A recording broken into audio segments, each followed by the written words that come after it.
아마 여러분들이 이 품성 개발에 대해서 품성이란 단어, 또 성품이란 단어, 인격이란 단어, 인품이란 단어들을 많이 들어보셨을 줄 압니다. 오늘 그것에 대한 먼저 말의 그 어원, 를 좀 정의해서 알려드리도록 하겠습니다.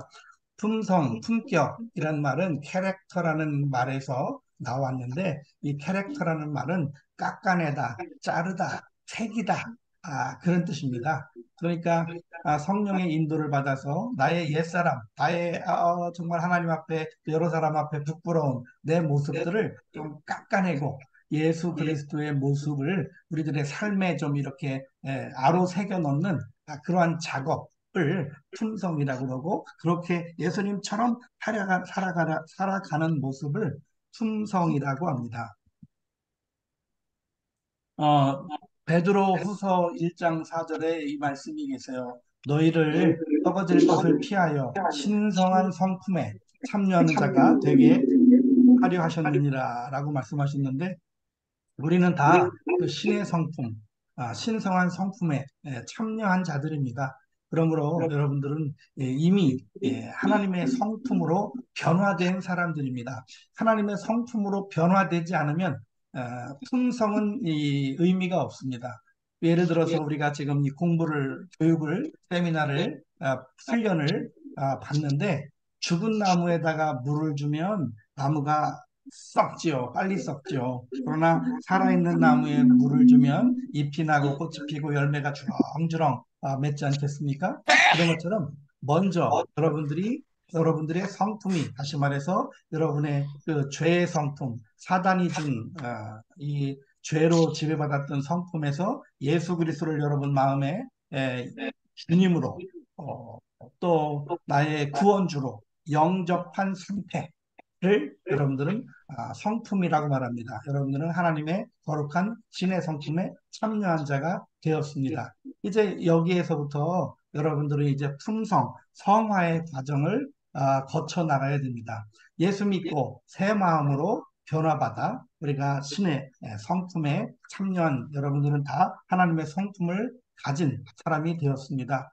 그러면 우리들이 성품을 어떻게 성장시켜 나갈 것이냐, 훈련시켜 나갈 것이냐 하는 것은 두 가지 키워드인데요. 하나는 성경 말씀으로 여러분 성경 말씀을 머리로만 읽는 게 아니라 이 헤드 날리지를 하트 날리지를 통해서 핸드 날리지까지로 나오게 하는 마음은 원이로되 육신이 약하도다까지 여러분들이 지금까지 살았다면 오늘부터는 작더라도 하나님의 말씀을 가지고 결단했다면 이제 성령님의 인도를 받아서 이제 손으로 돕거나 섬기거나 발로 가지 말아야 될 것을 안 가고 꼭 가야 될 것을 가는 그러한 행동하는 상태가 품성입니다. 그렇게 변화된 여러분들의 모습을 여러분들이 이제 보시고 소스라치게 놀라는 시간들이 될 것입니다. 정말 기대하셔도 좋습니다. 이제부터 이제 허리띠를 졸라매시고 이제 한번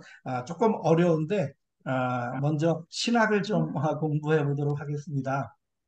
품성신학, 캐릭터 티알로지 이런 말이 있는지 없는지 모르겠는데 제가 그냥 만들었어요. 근데 이게 하늘 아래 새 것이 없다고 벌써 이 유명한 신학자들이 이것에 대해서 다 정의를 내려놨더라고요. 1500년대에 아주 굉장히 유명하신 이 칼빈 목사님이 벌써 이렇게 말했어요. 이 품성에 대해서. 품성 윤리는 교리적으로 성화에 속하는데 성화가 없는 칭의는 있을 수 없다라고 그렇게 말을 했어요. 다시 말해서 이 칭의라고 하는 것은 법적인 용어예요. 우리가 사단의 종로로 타던 곳에서 예수님을 영접함으로 말미암아 하나님의 자녀가 되었다. 의롭게 되었다라고 칭해 주는 것을 칭의라고 합니다. 다시 말해서 엄마 뱃속에서 10달 동안 잘 있다가 있는 상태, 임신 상태에서 이제 태어나서 예 하고 울고 또 젖을 먹고 유치원 가고 움직이는 상태를 성화라고 하는데 요 품성 신학은 바로 칼빈 선생님의 말씀에 의하면 이 품성은 성화 안에 포함되어 있다. 이렇게 말하고 있습니다. 지금 설명한 대로 칭의, justification이라고 하는 것은 하나님과의 관계가 회복된 상태입니다. 다시 말해서 우리가 엄마 뱃속에서 태어날 때 우리의 영이 죽어 있는 상태 아니면 비어 있는 상태에서 태어나죠. 그런데 부활하신 예수님 2000년 전에 나를 위해 십자가에 달려 돌아가셨다가 부활하신 그 예수님을 내가 입술로 나의 주라고 고백하고 그 예수님이 나의 마음속에 들어와서 내가 새 사람이 된 상태, 내 속사람이 변화된 상태, 내 성품이 변화된 상태를 칭의라고 말합니다. 하나님께서 망치를 법정에서 3번 두드린 거예요. 너는 이제 나의 자녀이다. 오늘날 내가 너를 낳았도다. 이렇게 칭해 주신 겁니다.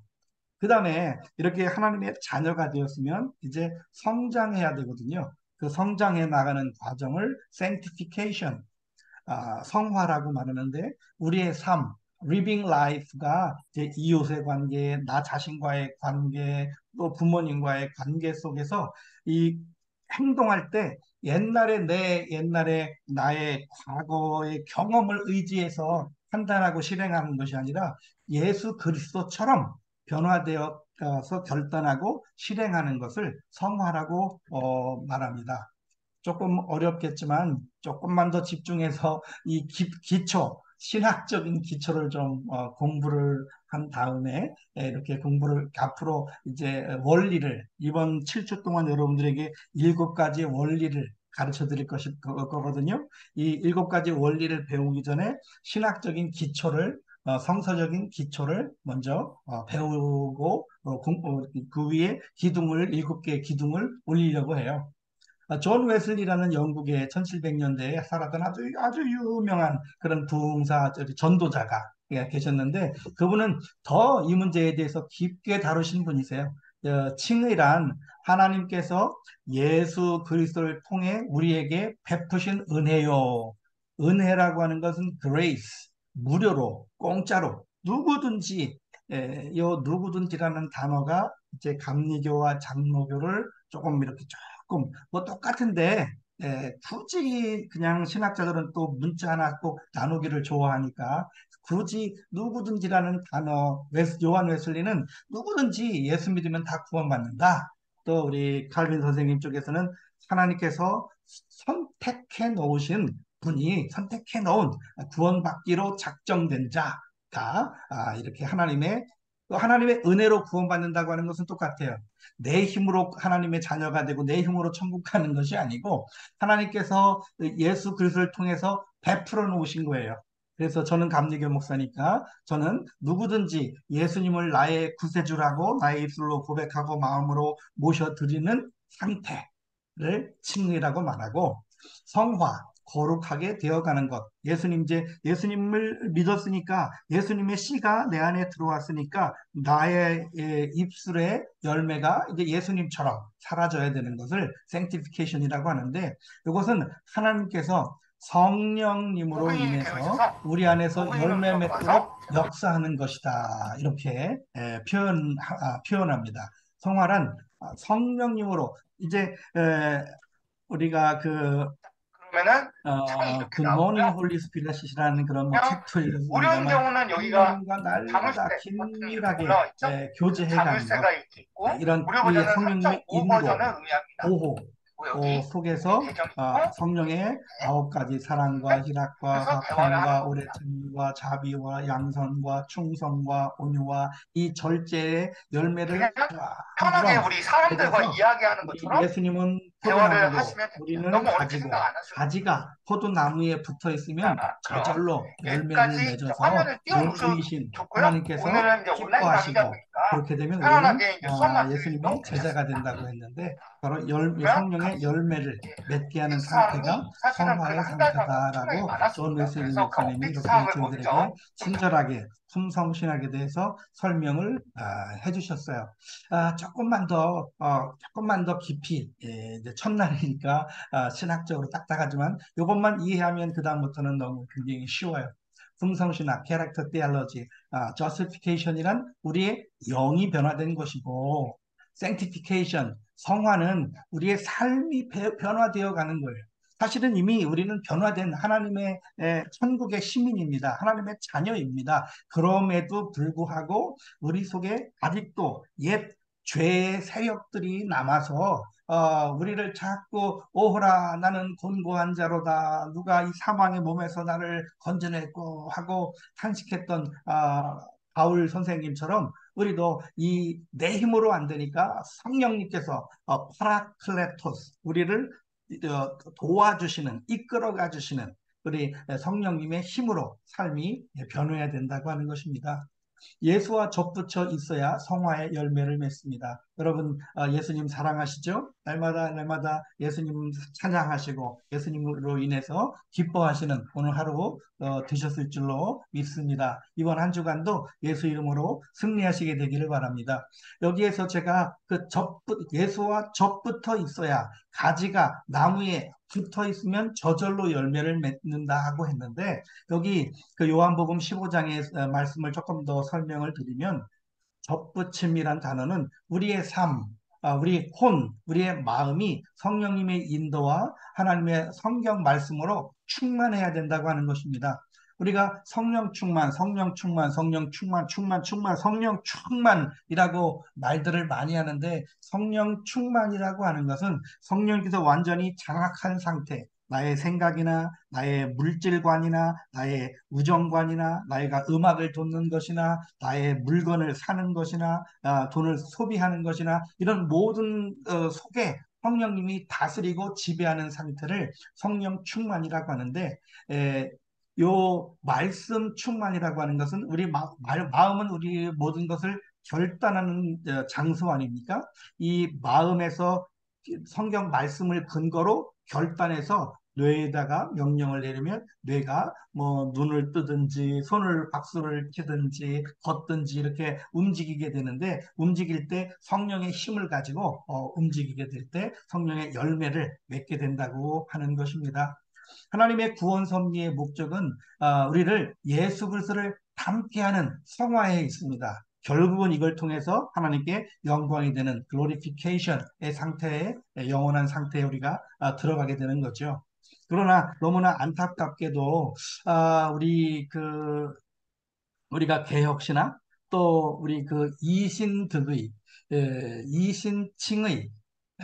종교 개혁 마틴 루터의 그 종교 개혁 신학을 우리가 100% 믿고 받아들이는 동안 우리가 예수 믿고 구원 받는 데에만 초점을 맞추고 예수 믿었으면 이 그리스도의 문화가 아닌 저는 태국에 살고 있는데 태국의 불교 문화 속에 또 한국의 그 유교와 혼합주의 문화 속에 어떻게 예수 그리스도의 소금과 빛의 역할을 감당하며 살아갈 수가 있겠는가라고 그것을 집중적으로 다루는 과목이 바로 이 품성 개발 과목이에요. 여러분들과 함께 이제 앞으로는 여러분 하나님의 자녀가 된 것을 믿으시고 이제 여러분들 하나님의 자녀처럼 생각하고 말하는 품성의 사람으로 이제 변화가 될 것입니다. 인간이 타락한 후에 하나님과 관계가 끊어졌는데 예수 그리스도께서 십자가에서 죽으심으로 대신 속해줌으로 내 죄를 대신 갚아주심으로 저주가 끊어지고 우리들의 영을 하나님의 자녀로 하나님의 신성한 성품에 우리가 참여하는 자가 되었습니다. 또 많은 분들이 이제 개발과 개발이 좀 영어로는 데벨롭먼트라고 하는 뭐 같이 뜨는데 우리는 한문 문화권에 있으니까 이것도 그냥 첫날이니까 좀 용어를 좀 정리하고 갈게요.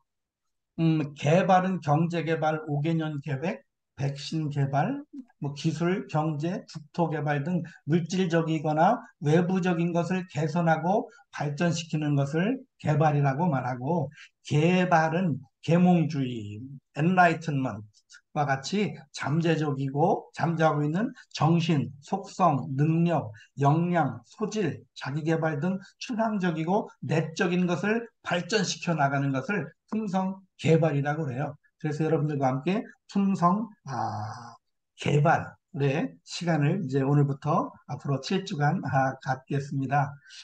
제가 이제 지난주에 인도에 다녀왔는데요.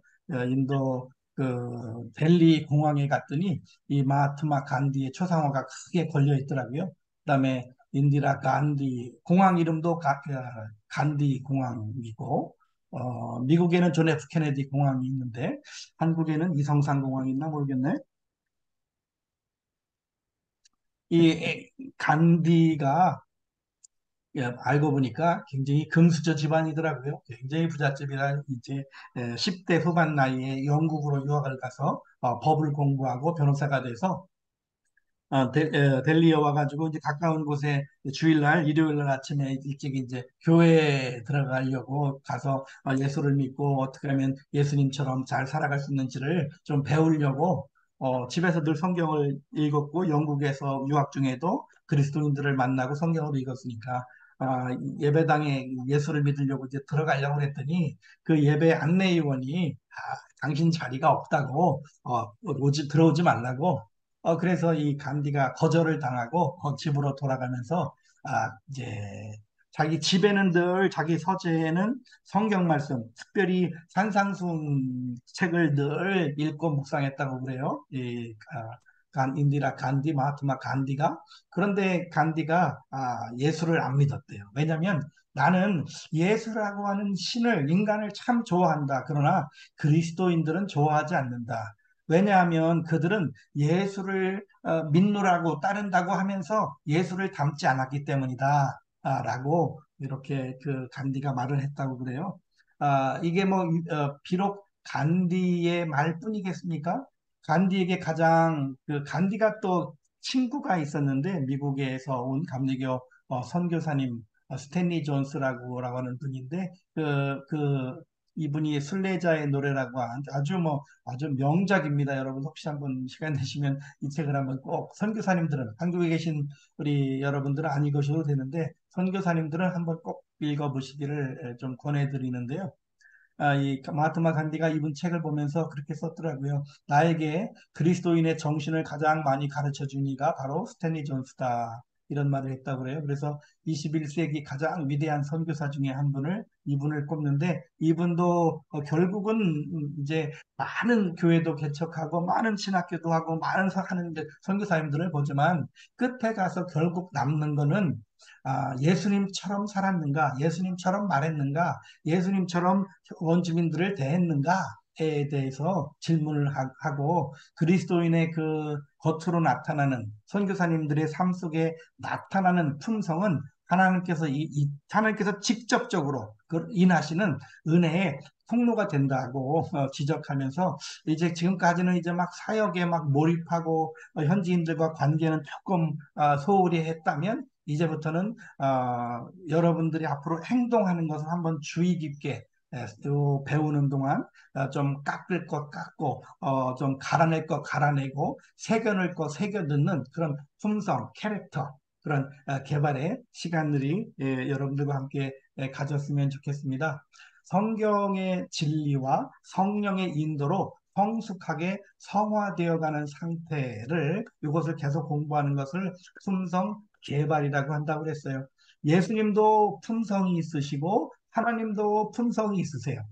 그런데 예수님의 품성과 하나님의 품성은 너무너무 완벽하시고 위대하시고 거룩하시고 끝이 없으신 분이기 때문에 감히 우리가 이분들을 쫓아갈 수 없지만 그래도 부지런히 성령의 도움으로 흉내를 내야 되는데 예수님은 나는 마음이 온유하고 겸손하니라고 말씀하시면서 내 멍에를 메고 나에게 배워라. 그러면 너희가 안식을 좀 숨을 급하게 막 몰아쉬지 않고 좀 여유 있는 좀 이렇게 하나님이 하시는 일을 보면서 살아갈 수 있을 것이다 라고 예수님이 이렇게 마태복음 11장 29절에 말씀해 주고 있습니다.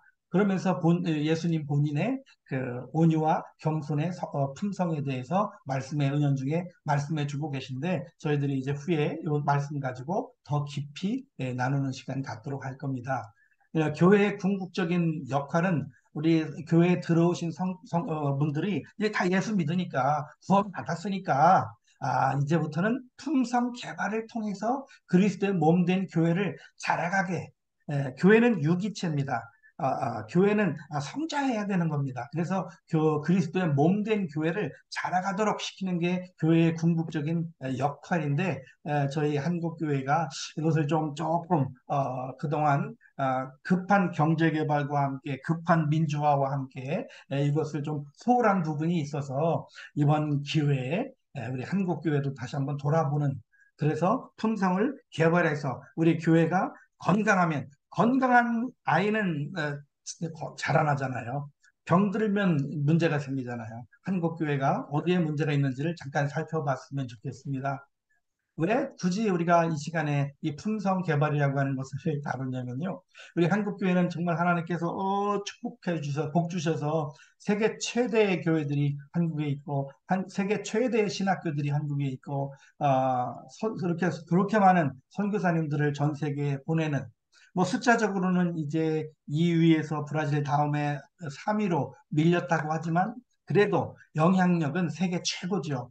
우리 지금 방으로 요 수업 들어오기 전에도 미국에서 오신 선교사님 만나서 점심 같이 먹으면서 오랫동안 대화했지만 미국 선교사님들이 계속 이제 철수하는 그런 상태시고 그다음에 프로젝트를 많이 축소해야 되는 너무 안타까운 시대가 미국 교회가 되었노라고 안타까워하는 모습을 들으면서 같이 식사를 했는데 우리 한국 교회는 그래도 아직도 숫자는 뭐 한두 몇 명 줄었거나 뭐 지금 저는 지난번처럼 요구하고 있지만 리더십, 열정, 뭐 어느 누구 나라도 따라갈 수 없는 그러한 힘을 하나님께서 우리 한국 교회에 주셨습니다. 한국은 이제 경제 대국이 됐죠. 문화 강국이 됐죠.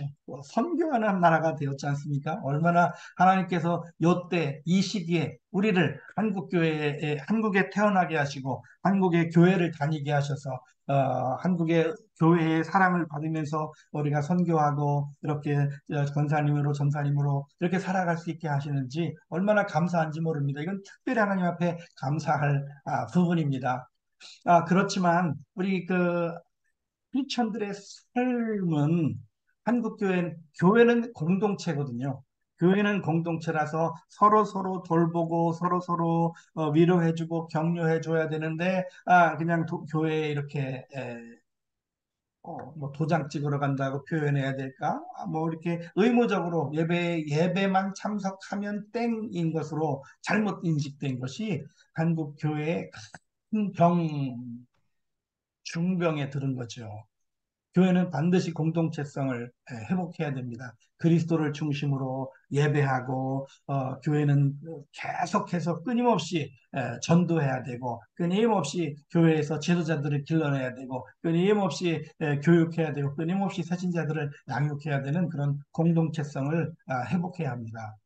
또 한국 기도 교회는 정말 자랑스러운 예전에는 그 시골 마을에 교회를 개척하다고 가러 가면 교회 그 마을에 이장님이나 새마을 지도자 이런 분들이 마을 회관 와서 쓰라고 거기서 애들한테 이렇게 뭐 노래도 가르쳐 주고 그다음에 영상도 보여주고 그러라고 막 그랬는데 요즘은 우리 동네 교회 들으면 집값 떨어진다 아파트값 떨어진다고 막 이게 지금 한국 사회에 우리 교회가 한국 사회에 실망감을 안겨주었는데 이것을 우리가 회복해야 되겠고 또 목사님들이 아, 지금 좀 전에 아까 만났던 미국 선교사님 만났는데 그분이 조금 부끄러운 듯 아니 좀 안타까운 듯 저를 바라보면서 한국 목사님들 너무 타락했어요.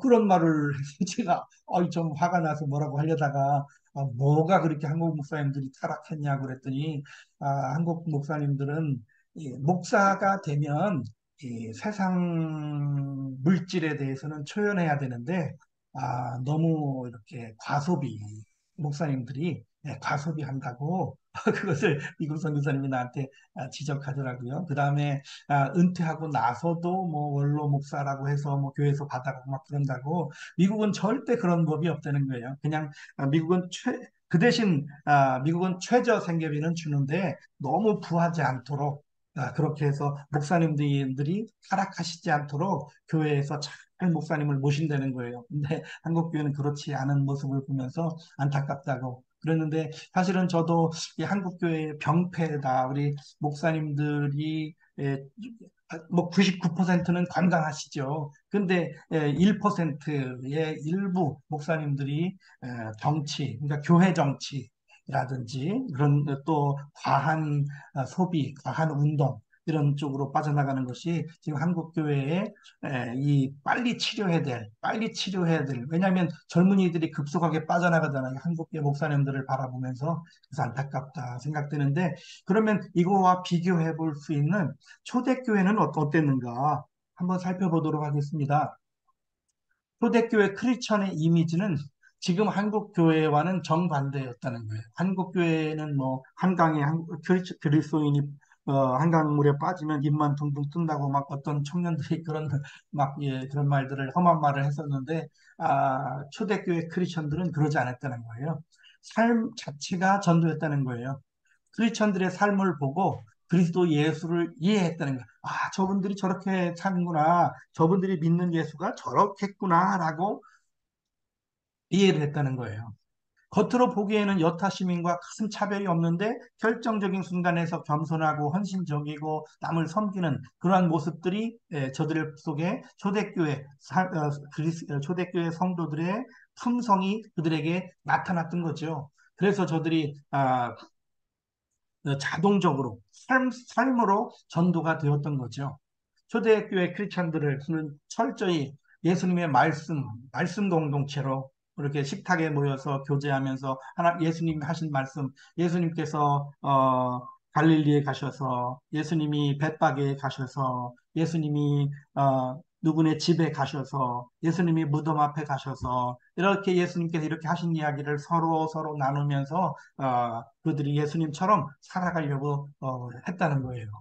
예수님은 사회적 신분이나 경제적인 유무에 관계없이 공동체의 가족이 되어서 세리인의 집에 가서도 밥을 먹고, 또 이렇게 현장에서 가늠하다 잡힌 여인도 이렇게 불쌍히 여기고, 또 오빠가 죽었을 때 무덤에 찾아가서 울면서 그 죽은 나사로를 살려내고, 그러면서 끈끈한 이런 관계의 공동체의 초대 교회의 모범을 우리들에게 보여주시고 남겨주셨는데, 저희들에게 급속도로 이 끈끈한 공동체 액이 지금 소멸돼서 저희 어머님이 무릎 관절 수술을 전에 하셨었는데, 관절의 그 부드러운 연골이 다 이렇게 마비가 되니까 저희 어머님이 걸으실 때마다 너무 막 무릎 아파갖고 계단도 못 오르시고 무거운 거 못 들으시고 너무 힘들게 사셨던 거예요. 연골이 다 다르니까.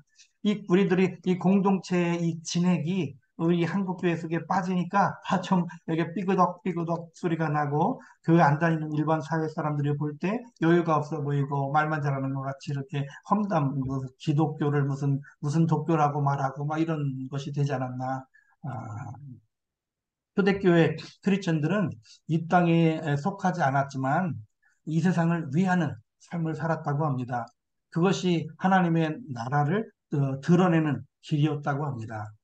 뿐만 아니라 그때 로마 황제가 이스라엘과 그 근동을 다 지배하고 있을 때, 이 로마 이 황제 율리아누스가 그리스도교를 하나님이 아닌 인간 예수를 예배하는 갈릴리인의 종교라고 깎아내리고 폄하했지만, 그렇지만 저들의 삶 부분에서는 아주 인정했다는 거예요.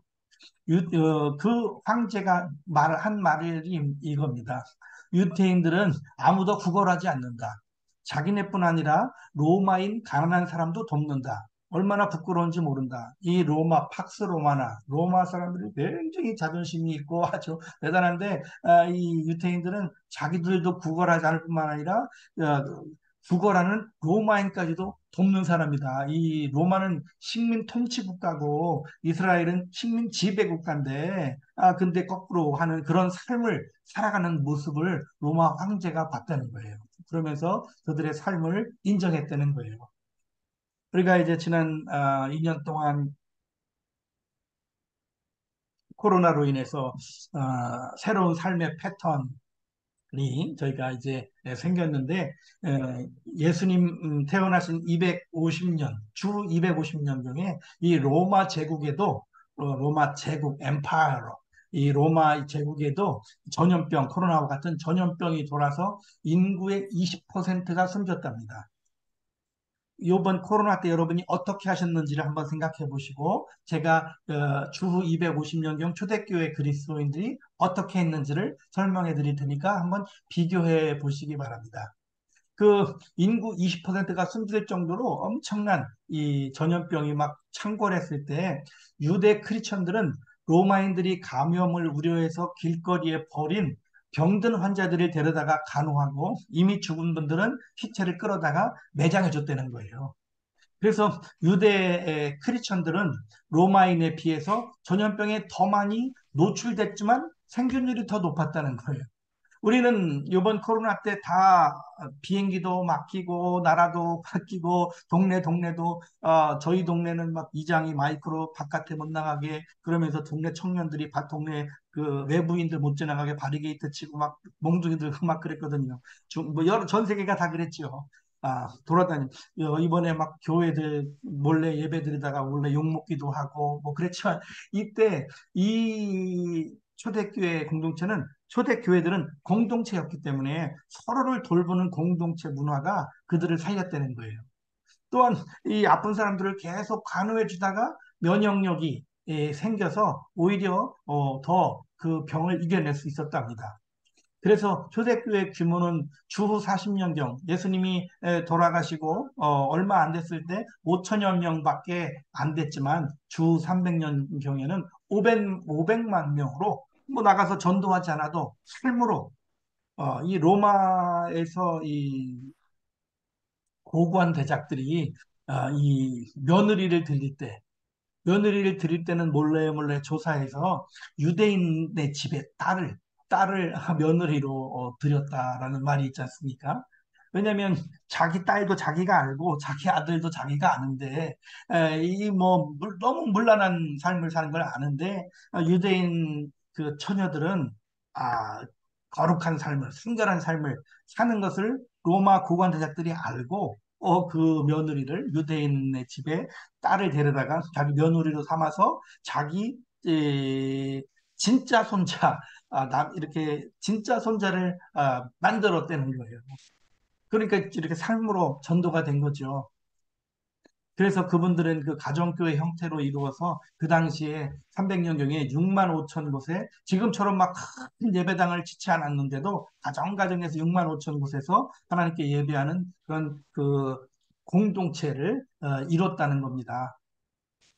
특별히 다른 분들은 몰라도 우리 그 선교사님들은, 저도 선교사니까 저에게도 하는 말입니다. 한국 선교사님들의 삶은 어떤지 좀 잠깐 돌아봐야 될 것 같습니다. 선교사는 하나님으로부터 특별히 이 뽑힘을 받아가지고 콕 찍어서 뽑아서 타문화권으로 보냄을 받아서 성령의 도움으로 그리스도 예수의 부활을 전하는 사람들이지요.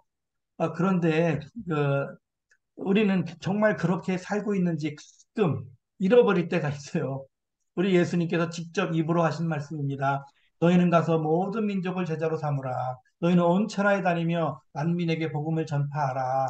그렇게 했는데 실상 이렇게 선교지에 저도 나와서 선교 막 정신없이 아침부터 저녁까지 이렇게 살다 보면 나도 모르게 선교지에서 extension God's kingdom, extension thy kingdom이 아니라 어느새 내 말 안 들으면 혼내키고, 내 말 안 너무 막 두세 번 반항하면 잘라내 관계를 끊어버리고, 그렇게 하면서 저도 선교 사역 해오지 않았나 그런 반성을 좀 해봅니다. 왜냐하면 저도 모르는 사이에 한국에서 신앙생활하면서 우리 나는 감리교단은 장자교단 무슨 뭐 총회 총신 뭐 이런 것들 색깔 또 영혼함, 지역 감정, 빨리빨리 현지인 무시하는 군사 문화, 결과를 중심, 일 중심 이러면서 하니까 하나님의 나라가 안 세워진 거예요. 열매가 안 맺어지는 거예요. 왜냐하면 이거는 영적인 일이고 하나님의 일이었는데 내가 내 힘으로 내 에너지로 내가 열매를 맺으려고 하니까 어거지로 하니까 열매가 안 맺으니까 행복이 없었던 거예요. 기쁨이 없었던 거예요. 선교사라고 하는 존재, being, 우리는 어떤 존재들이냐면 정말 큰 바위 얼굴처럼 우리 현지인들이 어렵고 힘들 때, 정말 우리 아들은 우리 저 선교사님 닮았으면 좋겠다. 좀 어, 힘들고 어려울 때 저 선교사님이 생각나고 저 이제 그만 봐. 선교사님처럼 하고 싶고 그런 존재가 되어야 되는데 어딘가 모르게 지금 조금 부족. 여러분 여기에 참여하신 분들이야 뭐 그런 분 없지만 완벽하고 확실하지만 혹시 안 그런 분들이 계시다면 이번에 에, 한번 좀 아, 우리 자신을 돌아보는 그런 시간을 좀 가졌으면 좋겠습니다. 이제 선교사는 현지인과 함께 살면서 우리들이 삶이 그대로 노출되기 때문에 굉장히 신경을 많이 써야 되고 요한복음 15장 8절에 너희가 열매를 많이 맺으면 아버지께서 영광을 받으실 것이다. 너희가 열매를 많이 맺으면 예수의 제자가 될 것이다. 라고 예수님이 그렇게 말씀하셨습니다. 우리 열매는 내 힘으로는 열매가 안 맺어진다고 하는 것을 제가 지난 한 30여 년 선교지에 있으면서 깨달았습니다. 하나님이 맺게 해주시는 것이지 그 성령의 능력으로 열매가 맺어지는 것이지 하나님이 사람의 힘으로 되는 게 아니다. 그렇다고 열심을 내지 말라는 게 아닙니다. 하나님께서 열심을 선생님 내게 오실 할 거야, 때 이제. 열심을 저기 낸다는 책상 것이요. 펴놔. 예? 맞다. 왔어? 평생 좀 펴줘. 오셨어? 예수 그리스도께서 저희 안에 또 우리가 예수님 안에 거하면 열매를 많이 맺을 수 있다고 했습니다. 예수님의 품성은 나는 온유하고 겸손하니라고 했습니다. 이제 우리 여러분들은 이제 새 사람이 되었습니다. 여러분 믿으시죠? 틀림없죠? 여러분은 예수를 믿는 순간 여러분의 힘으로가 아니라 엄마 아빠의 도움으로가 아니라 예수님의 능력으로 예수님의 보혈로 예수님의 십자가의 보혈로 하나님의 은혜로 여러분들은 이제 거룩하게 되었습니다. 이제 조금 지금까지도 어려울 수도 있는데 조금만 더 어려운 단어 하나만 더 오늘 첫날이라서 요 용어를 좀 이해하면 나머지는 이제 기초가 탄탄하면 기둥을 쭉쭉 올려서 예쁜 품성의 이 집을 지을 수 있기 때문에 어렵지만 좀 한 단어만 좀 더 설명하고 지나갈게요. 이마고 데이, 이미지 오브 갓, 하나님의 형상이라는 단어가 있는데요. 창세기 27장에서 언급된 개념입니다. 사람은 하나님의 창조물로서 그 하나님의 성품을 우리는 이제 원래 아담과 하와에게 하나님의 성품을 넣어서 하나님과 교제하고 하나님을 찬송하고 하나님께서 지어주신 모든 만물을 다스리도록 매니저가 되도록 그렇게 우리를 만들어 놓으셔서 우리는 신성한 존재가 되었고 특별히 하나님의 창조주의 특별한 계획과 의도를 가지고 계획된 그런 존재였습니다.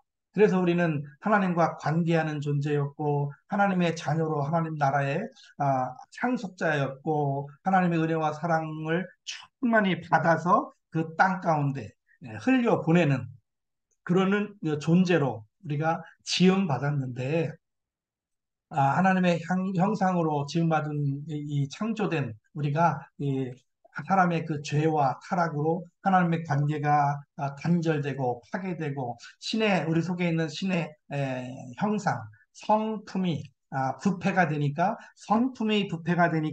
우리들의 그 몸으로 나타났던 그 품성은 죄악의 품성, 십계명 중에 살인하지 말라, 간음하지 말라, 도둑질하지 말라, 이웃에 거짓 증거하지 말라, 내 외국에서 탐내지 말라 하는 것을 하지 말라는 것을 더해야 더 하는 것을 자랑하는 그런 시대로 우리가 살아오는 바람에 하나님의 형상이 다 깨져서 사랑이 깨져서 사망이 돼버리고 하나님과 사랑의 관계가 원수된 평생 왼수된 그런 삶을 살게 되었습니다.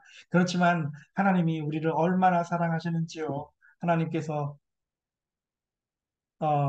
하나님께서 우리를 너무너무 사랑하셔서 예수 그리스도의 십자가로 인해서 죄와 사망의 권능을 꺾어버리셨어요. 죄인이었던 우리를 새로운 성품으로 이제 신의 성품에 참여하게 해주시고 새 생명을 받아서 하나님의 형상으로 회복시켜 주셨습니다.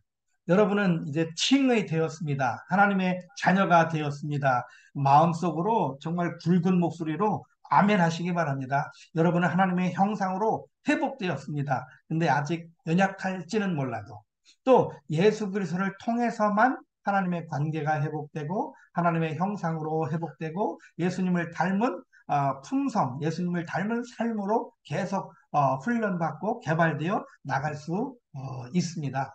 품성 개발을 통하여서 여러분들은 그리스도의 신부요 몸된 교회로 자라가시게 되기를 바랍니다. 한번 글씨가 보이면 여러분은 에베소 4장 14절, 13절 말씀을 한번 읽어보시기 바랍니다. 우리가 다 하나님의 아들을 믿고 아는 일에 하나가 되어 온전한 사람, 성숙한 삶을 이루어 그리스도의 장성한 분량이 충만한 데까지 이르리니. 예, 여러분 하셔야 할 일들 많죠. 아침에 일어나면 밥해서 아이들 학교 보내고 또 해야 될 일들 많지만 그럼에도 불구하고 요 성숙한 삶을 사는 것, 그리스도처럼 살아가는 것, 그리스도의 장성한 분량이 되려고 의식하시면서 살아가시는 여러분들이 다 되셔서 하나님을 기쁘시게 하는 그런 삶으로 다 살아가시게 되기를 간절히 바라겠습니다.